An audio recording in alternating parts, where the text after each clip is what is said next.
Hi అండి, నమస్తే. నేను మీ సునీత. వెల్కమ్ బ్యాక్ టు అమ్మ చేతి వంట కిచెన్ అండ్ వ్లాగ్స్.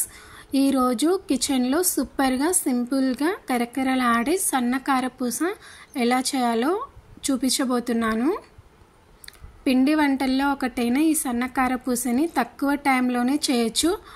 ఆయిల్ కూడా ఎక్కువగా పీల్చవు కాబట్టి ఎన్ని తిన్నా హెవీగా అనిపించదు. ఇంకా తినాలనిపించే బెస్ట్ స్నాక్ అండి. మీరు కూడా ఈ సన్న కారపూసని ఓసారి ట్రై చేసి చూడండి. తక్కువ టైంలోనే టేస్టీగా రెడీ అయిపోతాయి. మరి ఇంట్లోనే చాలా సింపుల్గా ఎక్స్ట్రా క్రిస్పీగా ఈ సన్న కారపూసని ఎలా చేయాలో ఇప్పుడు చూద్దాం రండి. ముందుగా ఒక బౌల్లోకి 2 కప్పుల శనగపిండిని తీసుకోండి. అలాగే ఇందులోనే 1 కప్పు పొడి బియ్య పిండిని తీసుకోండి. మీరు ఇంట్లో ప్రిపేర్ చేసిన బియ్య పిండి అయినా సరే లేదా బయట కొన్న బియ్య పిండినైనా వాడచ్చు. అలాగే మీకు ఒక విషయం చెప్పాలి, మీరు అచ్చం బయట కొన్నట్టే సన్నటి కారపూసని చేయాలంటే శనగపిండితో ప్రిపేర్ చేస్తారు. లేదంటే టేస్టీగా ఎక్స్ట్రా క్రిస్పీగా సన్నటి కారపూస చేయాలంటే ఇక్కడ చూపించినట్లుగా 2 కప్పుల శనగపిండికి 1 కప్పు బియ్య పిండి తీసుకోండి. అలాగే మరోసారి డీటెయిల్డ్గా స్వీట్ షాపుల్లో చేసే సేవ్ని చూపిస్తాను. ఇప్పుడు ఇందులోకి రుచికి సరిపడా ఉప్పుని, 1/2 టీ స్పూన్ కారం తీసుకోండి. మీకు కారం ఎక్కువగా ఉండాలి అంటే 1 టీ స్పూన్ వరకైనా తీసుకోవచ్చు. అలాగే పొడి చేసిన 1/2 టీ స్పూన్ వాము పొడిని తీసుకోండి. వామును డైరెక్ట్గా వేస్తే చిన్న హోల్స్ నుండి సేవ్ అనేది బయటికి రాదు కాబట్టి ముందుగానే పొడిలాగా చేసి తీసుకోండి. అలాగే ఇందులోనే 1/4 టీ స్పూన్ పసుపును తీసుకొని వీటన్నిటిని ఒకసారి బాగా కలపండి. ఇలా మనం పట్టుకుంటే లోనే వేసిన ఉప్పు, కారం, పసుపు బాగా కలపాలి.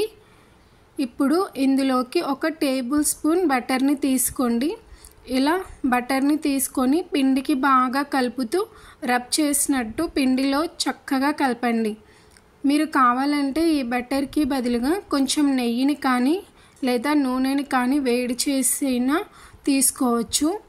అలాగే మీరు సన్నని ఈ కారపూసని ఎక్కువ క్వాంటిటీలో అంటే కేజీల కొద్దీ ప్రిపేర్ చేయాలంటే 1 కిలో శనగపిండికి 1/2 కిలో బియ్య పిండిని తీసుకొని చేస్తే సరిపోతుంది. ఇలా అంతా కలిసేలాగా బాగా కలిపాక ఇప్పుడు ఇందులోకి గోరువెచ్చని నీళ్ళని కొంచెంగా వేస్తూ బాగా కలపండి. మనకు పిండి అనేది కొంచెం సాఫ్ట్గా పిండి ముద్దలాగా రావాలి.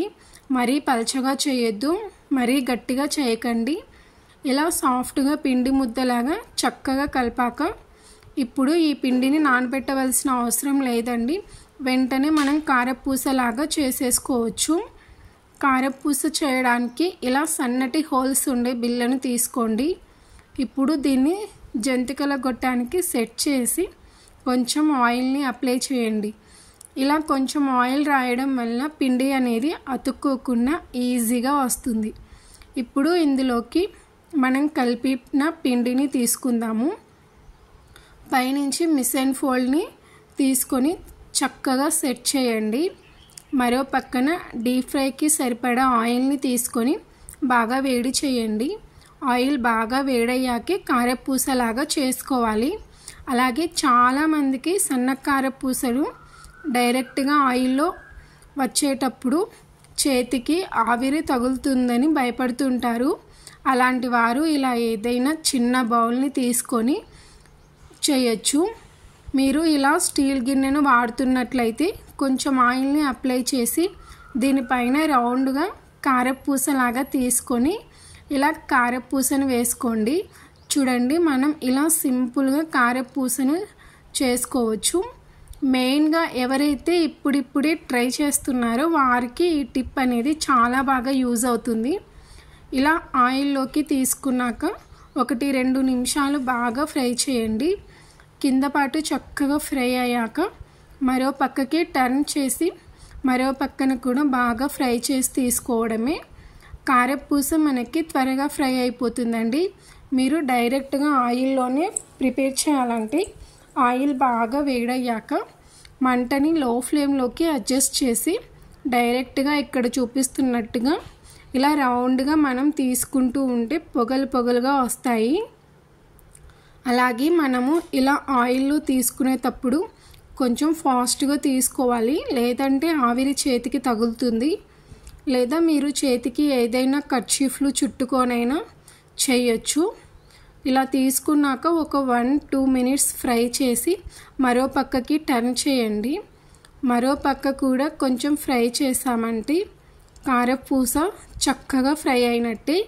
ఇలా మీరు డైరెక్ట్గా ఆయిల్లో అయినా ప్రిపేర్ చేయొచ్చు, లేదా మనం ముందు చెప్పుకున్న టిప్నైనా ఫాలో అవ్వండి.